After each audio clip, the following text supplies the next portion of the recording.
जाम कमाल के हाथ से बलूचिस्तान की वजारत आला जा चुकी है। इस्लामाबाद का सियासी माहौल एक नोटिफिकेशन में ऐसा फंस चुका है जिसके नताइज और मुज़मरात दूर रस होंगे। गुज़िश्ता 2 हफ्तों की पेशरफ्त के बाइस अहम सियासी तब्दीलियों को टालना अब मुश्किल नजर आने लगा है। बलूचिस्तान के बाद अब पंजाब में भी तब्दीली की बात की जा रही है और पंजाब में तब्दीली का मतलब मरकज में तब्दीली है। लेकिन पंजाब में जब तक नून लीग नहीं चाहेगी, किसी भी अदम एतमाद का कामयाब होना मुमकिन नहीं है। यह बात तय है कि नून लीग किसी हुकूमती सेटअप का हिस्सा नहीं बनेगी, चाहे बात पंजाब की हो या फिर मामला वफाक का। अलबत्ता नून लीग इस सूरत में तहरीक अदम एतमाद की हिमायत का फैसला कर चुकी है जब वो खुद महसूस ये करे कि इस तमाम मामले में एस्टेब्लिशमेंट का किरदार गैर जानिबदार रहेगा। और इस हवाले से अब तो कुछ लोगों को वाज़ेह इशारे मिल रहे हैं कि नोटिफिकेशन के मामले के बाद अब हुकूमत और एस्टेब्लिशमेंट का एक पेज हवा में मोल्लिक हो चुका है।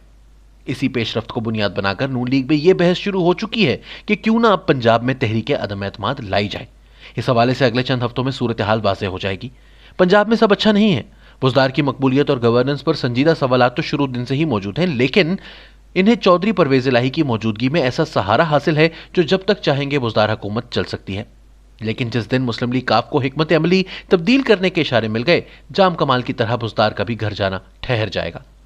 12 अक्टूबर को इंडिपेंडेंट उर्दू के लिए अपनी तहरीर में बड़े वाज़ेह अल्फाज में लिख चुका हूं कि ऐसी पेशरफ्त हुई है जिससे जाम कमाल की हुकूमत का जाना तकरीबन ठहर चुका है। ऐसा लग रहा है कि वो हल्के जिन्होंने जाम कमाल को वजीर आला बनवाने में कलीदी किरदार अदा किया, या तो किसी और को वजीर आला लाने या न्यूट्रल रहने का फैसला कर चुके हैं। और गुज़िश्ता रोज ये सब कुछ मनोवन अमली तौर पर हो भी गया। सबसे बढ़कर यह कि जब रिंद ही रूठ जाए तो जाम कितना अरसा अच्छा लग सकता है। अब मुल्की सियासी माहौल में होने वाली इस पेशरफ्त के बाद नून लीग जो अपोजिशन की सबसे बड़ी सियासी जमात है, वो क्या रास्ता इख्तियार करेगी, बहुत अहम होगा। इस वक्त नवाज शरीफ इंतहाई पुरएतमाद है और पोजीशन ऑफ स्ट्रेंथ से सोच और बात कर रहे हैं। हालिया पेशरफ्त के बायस वो कायल हो चुके हैं कि आइन और वोट की इज्जत के लिए जो लड़ाई उन्होंने 3 साल पहले शुरू की थी, वो इस लड़ाई में कामयाब हो चुके हैं। उन्हें यकीन है कि तब्दीली आ चुकी है और एक सफ़े में जो दरार पड़ चुकी है, इसको भी भरना अब नामुमकिन है और दरार अब मजीद बढ़ेगी। वो ये वाज़ेह तौर पर समझते हैं कि ये पहली हुकूमत है कि जिसे ज़बरदस्ती लाया गया और प्लानिंग ये थी कि इसे 10 साल चलाया जाए, लेकिन ये 3 सालों में ही बज़ाहिर बेनकाब हो चुकी और अब ये बाब अनकरीब बंद होने के इम्कानात भी पैदा हो गए हैं। दूसरी तरफ एक सियासी राय ये भी सामने आ रही है कि नवाज शरीफ अब बयानिए की बजाय इंतखाबी सियासत को तरजीह देंगे। मगर असल सवाल यह है कि जब नवाज शरीफ समझते हैं कि वो बयानिए की जंग जीत चुके हैं, तो वो अब इस सूरत हाल में इस बयानिए में इंतखाबी सियासत को क्यों तरजीह देंगे। बहरहाल मेरा अंदाजा यह है कि अब नवाज शरीफ बयानिए की जंग के साथ साथ न सिर्फ सियासी चाले चलेंगे बल्कि इंतखाबी सियासत पर हावी होने की तैयारी भी पकड़ चुके हैं।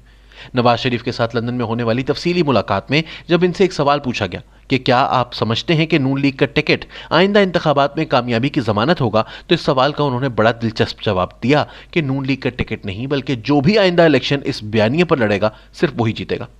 अब जबकि आम इंतखाबात में महज 2 साल से कम अरसा रह चुका है, तमाम सियासी जमातें, खास तौर पर अपोजिशन जमातें इलेक्शन मोड में चली गई हैं।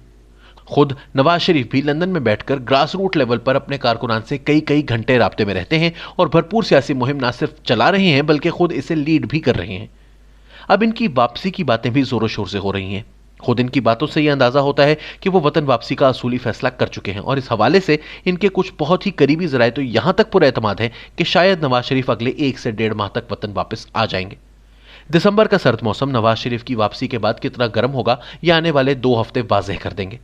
नवाज शरीफ की गुफ्तगू का महवर बड़ी हद तक आइन के तहत मुल्क चलाने पर ही रहा और इनकी ज्यादातर बातों से यह तासुर मिल रहा था कि जैसे इनके लहजे में मरियम नवाज बोल रही थी, जिससे मेरे लिए यह अंदाजा लगाना अब आसान है कि मरियम नवाज जो कुछ बोल रही हैं और कर रही हैं, वही नवाज शरीफ की सियासत और फैसले हैं।